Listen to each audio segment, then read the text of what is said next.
पुणे में मोहन भागवत की ओर से बड़ा बयान दिया गया। उन्होंने कहा कि हर मस्जिद में मंदिर नहीं ढूंढना चाहिए। उनके इस बयान के बाद बवाल मचा हुआ है। तमाम धर्मगुरुओं की ओर से उनके बयान की लगातार मुखालफत की जा रही है, आलोचना की जा रही है। और उनमें से एक हैं तुलसी पीठ के पीठाधीश्वर राम भद्राचार्य जी महाराज। हमारे साथ इस वक्त जुड़ चुके हैं। आपका बहुत बहुत स्वागत है एबीपी न्यूज पर। और मेरा पहला सवाल महाराज जी आपसे यही है, क्यों नाराजगी है मोहन भागवत के बयान को लेकर? इसलिए कि उनका बयान गैर जिम्मेदाराना है, क्योंकि हिंदू धर्म का आचार्य मैं हूँ जगत गुरु। इसलिए हिंदू धर्म पर अनुशासन मेरा होगा, न कि उनका। जी, वो एक संगठन के प्रमुख हैं, उनको इस प्रकार का बयान नहीं देना चाहिए, क्योंकि हम मंदिर ढूंढ नहीं रहे हैं। जहाँ जहाँ सर्वे के आधार पर मंदिर हमें मिल रहे हैं, उन्हीं की तो हमने बात कही कि वो हमें मिलने चाहिए। हमने ढूंढा कहाँ? जी, ऐसा उनको बोलना ही नहीं चाहिए कि हम ढूंढ रहे हैं। ढूंढने का अर्थ खोया हुआ हो। खोया नहीं हो तो इतिहास ने प्रमाणित कर दिया है ना चित्रा जी। अधिकार मांगना कोई पाप नहीं है। अधिकार खोकर बैठ रहना यह महादुष्कर्म है। न्यायार्थ अपने बंधु को भी दंड देना धर्म है। हमने कोई पाप नहीं किया। और दूसरी बात उन्होंने जो ये कह डाली, ये बहुत मुझे चुभी कि राम मंदिर बनने के बाद कुछ लोग हिंदू मुद्दे उठाकर हिंदू धर्म के नेता बन रहे हैं। हम नहीं नेता बनना चाहते, न नेता हमें बनना है जी। हम केवल अपने अधिकार के लिए संघर्ष कर रहे हैं और करते रहेंगे। ऐसी शब्दावली का हल्की शब्दावली का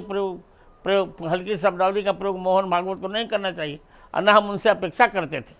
लेकिन दूसरा पक्ष तो है ना, इस बारे में बहुत सारे ऐसे लोग हैं जो जगह जगह जहां पर मस्जिद है या जहां दरगाह है वहां पर मंदिर होने का दावा। अब संभल को ले लीजिए, वहां पर सर्वे के लिए टीम जाती है, उसके बाद पत्थरबाजी हो जाती है, 4-5 लोगों की जान जाने की खबर सामने आती है। तो इस देश के लिए ये अच्छी बात नहीं हो सकती है ना महाराज जी?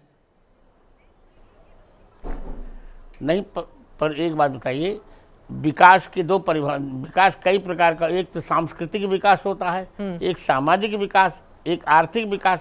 तो हम तो संभल में जब सर्वे किया गया, जब मंदिर हम निकला और बाव निकली, तभी तो हमने अपनी बात कही कि हमको मिलना चाहिए जी। अब जो असहिष्णु है वो पत्थरबाजी कर रहे हैं।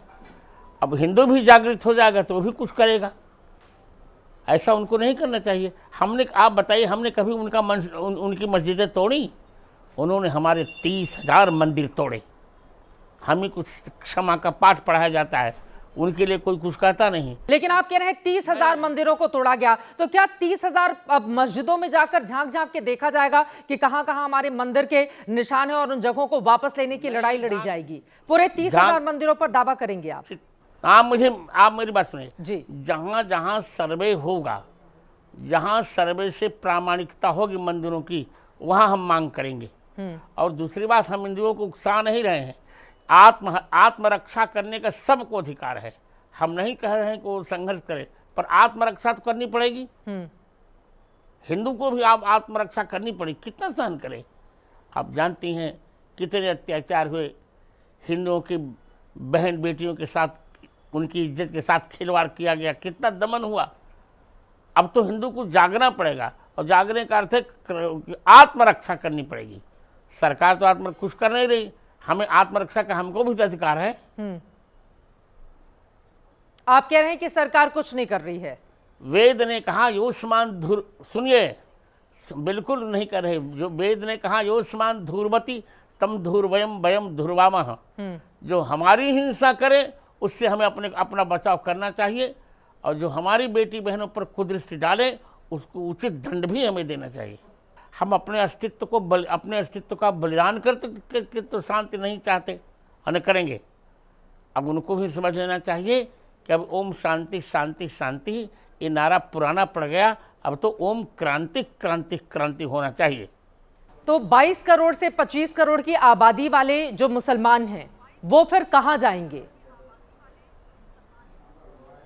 ये देश उनका भी है। यहीं रहें, पर हमारे अस्तित्व का सम्मान करके रहें। मैं कब कह रहा हूं कि उनका नहीं है, पर आप मेरी बात समझ क्यों नहीं पा रही? उनका है, उनका रहना चाहिए, पर वो रशकान की भांति रहें, रहीम की भांति रहें। हिंदुओं का अस्तित्व मिटाकर उनको रहने की अनुमति नहीं दी जा सकती, न कोई देगा। ठीक है, आपने 30,000 हिंदू मंदिरों सभी का को एक जिक्र दूसरे किया, का अस्तित्व ये कहते हुए कि उनको तोड़कर मस्जिदें बनाई गई थी। तो कितने मंदिरों पर आप दावा कर रहे हैं?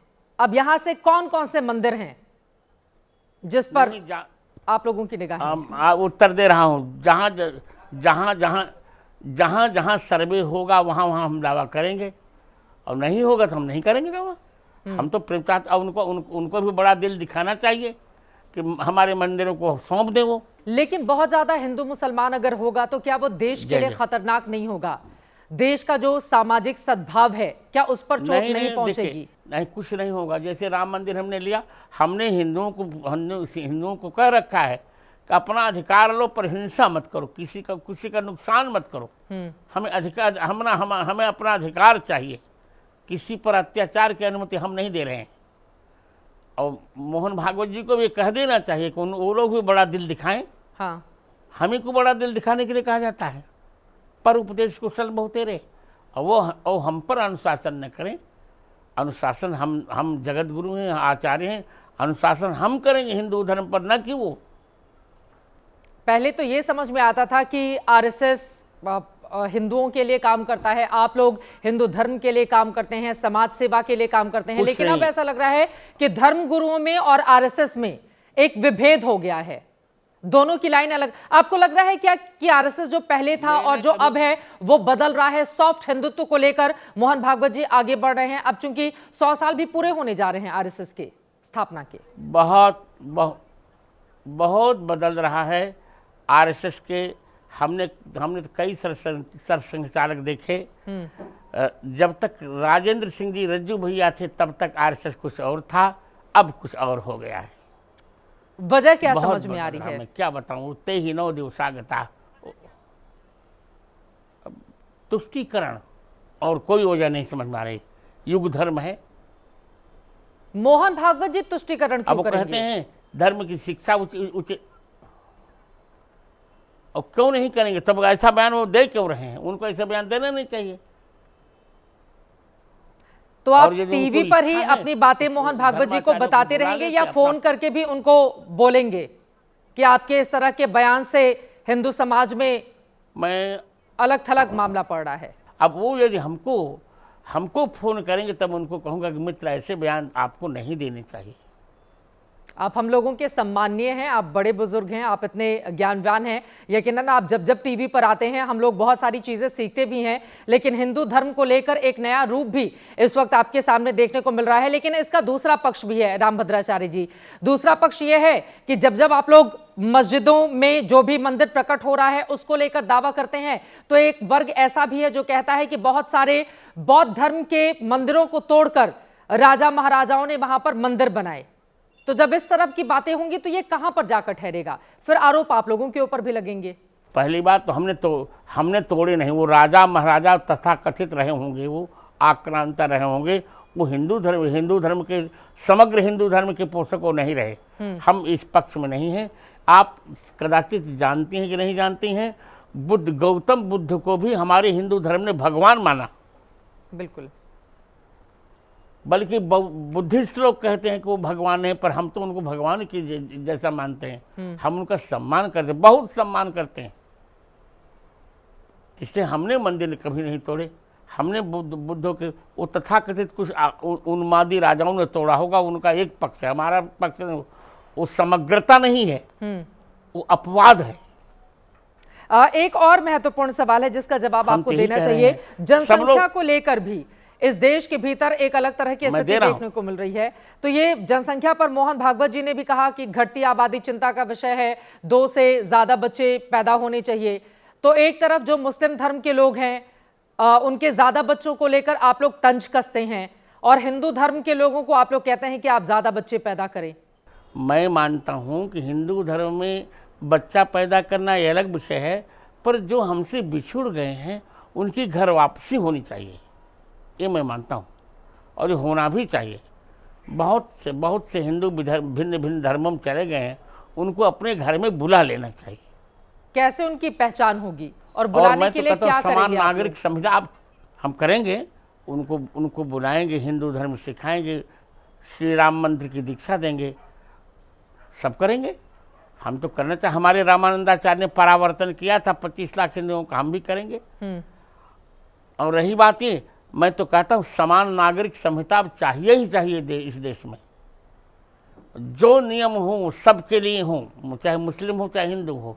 यदि दो बालक चाहिए तो मुस्लिम हिंदू दब ही नहीं, वो 25 बालक को पैदा करते रहें, 25 बच्चे, और हिंदुओं के लिए प्रतिबंध लगाए जाएं। अभी जो विवाद चल रहा है बाबा साहब आम्बेडकर को लेकर, उस पर भी मैं आपकी टिप्पणी ले लेना चाहूंगी।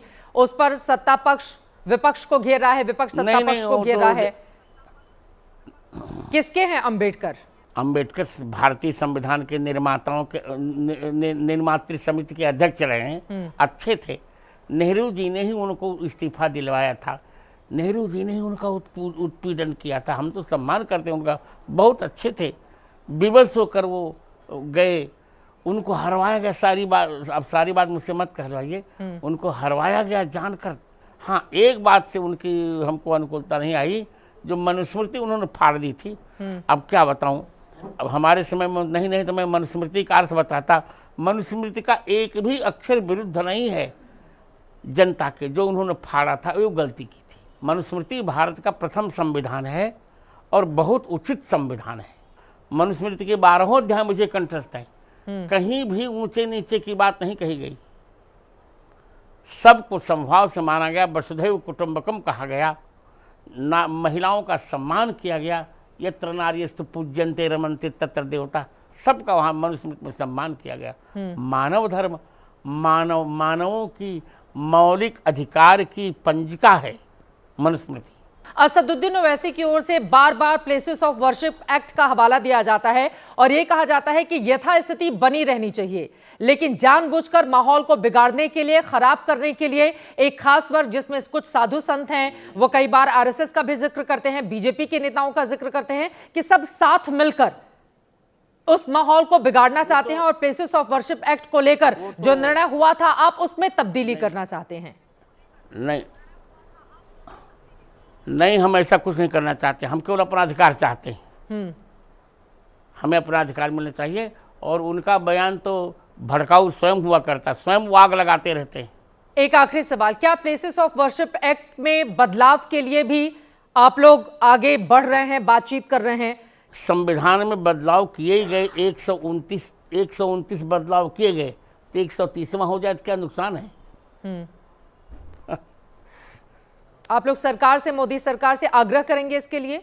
अब परिस्थिति बताएगी हम क्या करेंगे। हम तो आग्रह करेंगे। एबीपी न्यूज पर जुड़ने के लिए महाराज जी आपका, और तमाम मुद्दों पर बेबाक तरीके से बातचीत करने के लिए। आप तुलसी पीठाधीश्वर हैं, तमाम मुद्दों पर बोलते हैं, आपकी बड़ी संख्या में अनुयायी हैं जो आपकी बातों को समझते हैं, सुनते हैं। लेकिन अब जो मुद्दे आपने यहां से उठाए हैं उसका असर कहां तक जाता है, इस पर हमारी नजर बनी रहेगी। बहुत शुक्रिया आपका हमारे साथ जुड़ने के लिए।